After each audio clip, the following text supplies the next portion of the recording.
Salut à tous, bonjour Sandra. Bonjour Fabrice. Alors, comme tu m'as dit que tu hésitais entre la Ninja et la CBR, dans le cadre d'un essai où je t'ai proposé de faire une vidéo, donc ce qu'on fait, c'est que tu prends la CBR, Oui. je te suis et je te filme. Ensuite, on prend celle-ci et je te filme. Et à la fin de l'essai des deux, Ok. on débrief, on en parle. C'est parti? Allez, c'est parti. Allez, c'est parti.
Après le débrief, vous retrouverez une petite comparaison sur les accélérations de 0 à 100 km/h, juste pour voir la différence qu'il y a entre les deux motos.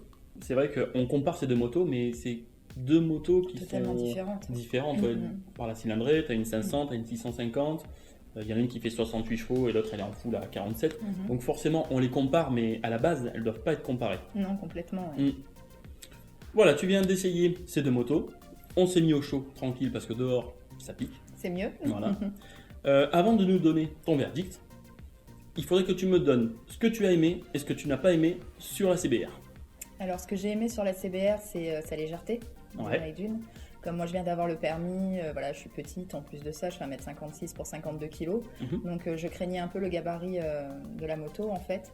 Et pas du tout. En fait, je me suis retrouvée bien à l'aise dessus. J'avais une bonne emprise au sol, donc pas besoin de la rabaisser plus, du moins pour moi, ce que j'en pense. Ouais. Donc non, une bonne prise en main.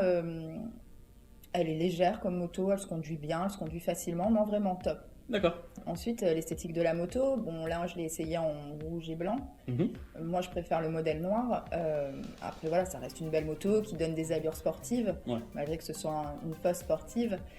Mais sinon, non, on va très bien, qui se conduit bien facilement. Non, vraiment, j'ai rien à redire là-dessus. La hauteur d'aisselle qui est très importante pour moi, la souplesse du moteur, oui, effectivement. On est débutant, on veut se refaire confiance en moto. Voilà, moi, j'avais pas conduit depuis le mois de décembre, donc c'est vrai que j'avais, comme je t'ai dit hier, cette petite appréhension. Ouais, normal. Et en fait, elle m'a mis tout de suite en confiance, la position de conduite.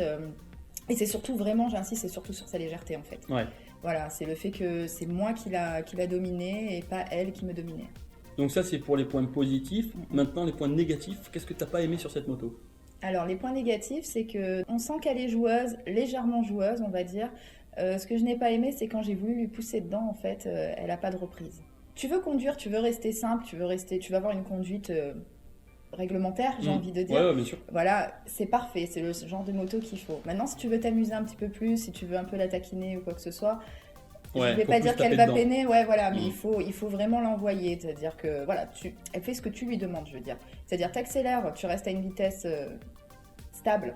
Elle va pas aller plus haut, elle va pas aller plus loin. Par contre, tu vois que tu commences un peu à lui taper dedans, tu sens qu'elle va... Pas elle va peiner, mais bon, voilà, il faut lui en mettre, quoi. Chose, ouais, voilà, c'est ça. D'accord. Donc, je pense qu'après, avec les années d'expérience de permis et tout ça, je vais lui en demander plus. Et je me suis posé la question de savoir est-ce qu'elle va répondre à mes attentes, en fait. Mais quelqu'un qui craint la moto, qui veut quelque chose de correct et qui veut vraiment rester stable, la moto est parfaite. Ce qui m'a manqué, c'est l'indicateur de vitesse. Une fois que tu es dans ton truc, que tu es dans ta bulle, bah, tu te dis tiens, merde, je suis à quelle vitesse? Ouais, je suis d'accord. Voilà. Alors maintenant pour la Ninja, qu'est-ce que tu as pas aimé, qu'est-ce que tu as aimé? Alors la Ninja, J'ai été surprise par, donc, du coup, de passer de la CB à la Ninja, on va dire, voilà. Le fait d'avoir une transition rapide, tu vois tout de suite la différence. Donc la Ninja, ce qui m'a un peu fait drôle au début, c'est le fait que ce ne soit pas une moto légère. Par contre, là, on sent que c'est une moto qui est beaucoup plus lourde, qui demande beaucoup plus de prise en main, en fait. Donc, du coup, voilà. Après, une fois installée dessus, elle est quand même... Moi, je la trouve un peu plus fine. Là, tu parlais en statique. Ouais. À l'arrêt, en statique, ouais, quand tu montes dessus, que tu dois la relever et tout, ou même quand tu es dans les bouchons, oui, tu vois, que tu dois poser les pieds au sol. Ou en déplacement lent. Mais après, quand tu roules... Après, quand tu roules, tu sens plus. Tu sens plus le poids. C'est fini, voilà. Après, la Ninja, c'est une moto un peu plus fine aussi, donc voilà, je veux dire, pour une femme, franchement, elle est top. Fine à quel niveau? Au niveau des carénages. Au niveau des carénages, de l'assise, ou une fois que tu es dessus, tu sens qu'elle est Le réservoir, tu as senti qu'il était plus fin? Plus fin aussi, ouais. Okay. Après, par contre, là, on a l'indicateur de vitesse, donc moi, c'est ça qui m'a plu aussi. Ouais, plus haut de gamme que voilà. Une fois qu'on est dessus, bon, par contre, la selle est légèrement plus haute que la CB, donc voilà, moi, c'est toujours un problème. Ça, on va y revenir. J'ai fait 2-3 petites recherches. Plus t'as les pieds au sol, mieux c'est quand même. T'as plus de stabilité, moins de risque de la mettre au sol et de pleurer, quoi, finalement. C'est clair, ouais, c'est clair. C'est ça. Même si t'as de la maîtrise, vaut mieux quand même avoir les pieds bien au sol. Ouais, complètement. On sent qu'elle veut jouer, par contre. C'est une moto où, voilà, je vais dire un peu plus pour les... un peu plus chevronnée, on va dire. Ouais. Voilà, parce qu'à partir du moment où tu lui donnes son premier coup d'accélération, tu sens qu'elle va aller plus haut, elle pousse quoi en fait. Hein. Elle est plus péchue. Voilà, exactement. Ouais, c'est vrai. Donc pour les nanas comme pour les mecs qui sont un peu plus joueurs, c'est la meilleure transition, je pense, quand tu veux passer sur une sportive derrière. Donc là, tu viens de me donner ton avis. Eh bien, en tant qu'analyste, on va dire, j'ai fait des petites recherches. Alors au niveau du poids, tu vas être étonné, mais la Ninja est plus légère d'1 kilo que la CBR, ouais. Elle fait 193 kg tout plein fait, alors que la CBR fait 194. Ouais. Par contre, les fiches techniques, c'est bien, mais il ne faut pas les regarder tout le temps. Sur le papier, c'est sur le papier. Mais après, en vrai, c'est différent. D'accord. Il y a la répartition du poids qui est différente. L'angle de la fourche qui va te faire plus sentir le poids ou non. Donc en fait, sur le papier, elle est plus légère, la Ninja. Mais en fait, en statique, tu as senti qu'elle était plus lourde. Ouais, et même moi, quand je suis monté dessus, j'avais l'impression qu'elle faisait bien une quinzaine de kilos de plus que la CBR. Donc la hauteur de selle est identique. D'accord. 790 mm. Tu vois. Alors que pareil, on a l'impression que la CBR est un peu plus basse. Peut-être parce qu'elle est plus large, non? Ouais, il y a une question de largeur de selle, exactement. Au niveau de la performance moteur, effectivement, la CBR va se démarquer sur sa consommation, annoncée de 3,7 litres au 100, mais ça c'est sur le papier, c'est plus du côté des 4,5 à mon avis. Et la Ninja 4,3. D'accord, voilà, ça se joue un peu. C'est plutôt à 5,5, 6 quoi. En termes de puissance moteur, je vais peut-être te parler en chinois, mais c'est normal qu'il y ait un ressenti de douceur et de lenteur, si je peux dire, parce qu'il y a un couple de 4,4 mètres-kg à 7000 tours minute. Ça veut dire que pour avoir cette puissance-là, il va falloir que tu montes jusqu'à 7000 tours minute. D'accord. Donc il va falloir chercher ce couple. Et ensuite, la Ninja en débridé fait 6,7 mètres-kg à 6500 tours minute, ce qui fait qu'elle développe plus de couple à un régime plus bas, ce qui fait que même bridée, elle développera quand même un meilleur couple que la CBR. Il va arriver plus tôt. C'est pour ça qu'elle a plus de pêche et que tu as ce ressenti de fougue.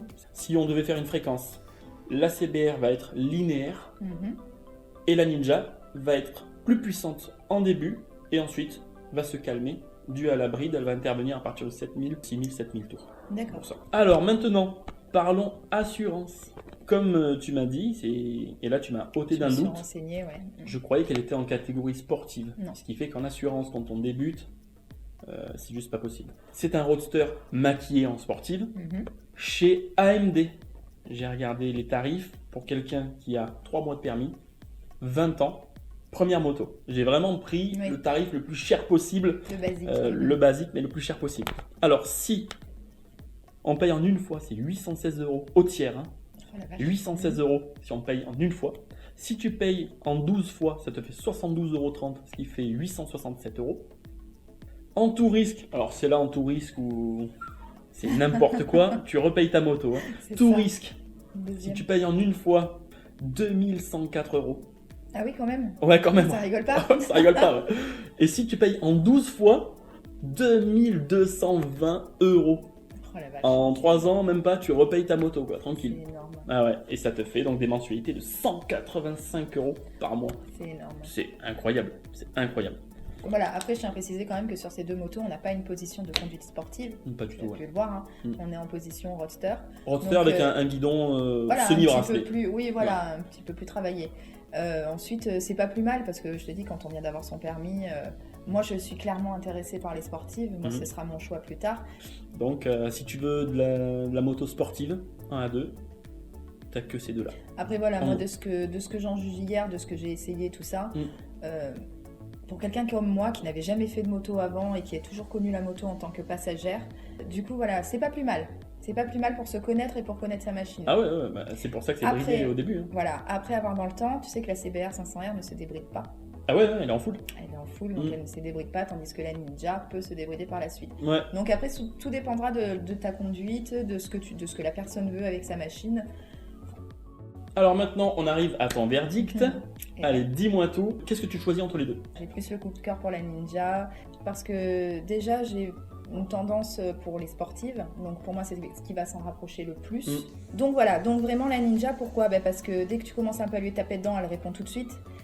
Tu sens qu'elle a envie d'y aller, tu sens qu'elle a envie de pousser, et puis la maniabilité sur la route, mis à part le poids au départ, je veux dire ça c'est un détail, c'est une habitude à prendre. Déjà j'avais plus un faible niveau esthétique, parce que pour une femme ça reste quand même important, je pense, que pour un homme il va plus chercher la puissance. Ouais, on va dire ça, exactement. Voilà, moi j'avais plus un faible pour la Ninja. J'avais quand même un petit coup de cœur pour la CBR, donc en noir hein, personnellement, qui me plaisait bien aussi. Mais quand même, la Ninja me plaisait plus. Quand je l'ai essayé en concession, j'ai été surprise par le poids et là je me suis dit oula, c'est trop lourd pour moi, enfin j'arriverai jamais à gérer et tout ça. Je la trouve plus joueuse. J'aime les motos qui ont un peu de caractère, qui a un point de répondant, que quand tu leur tapes dedans, ça réagit tout de suite. Voilà, moi je recherchais ce style de moto et c'est ce qui m'a plu. J'ai fait des balades tranquilles, donc j'ai pu comparer. Moi, voilà, je suis plus joueuse dans la moto.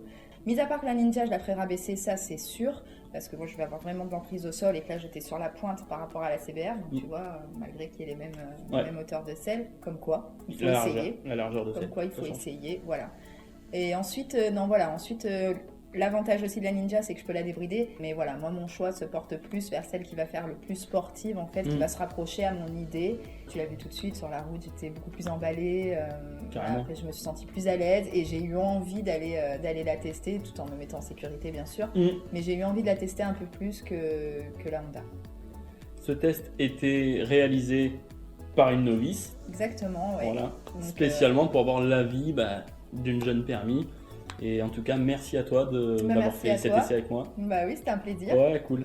Si tu as aimé cette vidéo, n'hésite pas à liker, commenter ou t'abonner, ça fait toujours plaisir.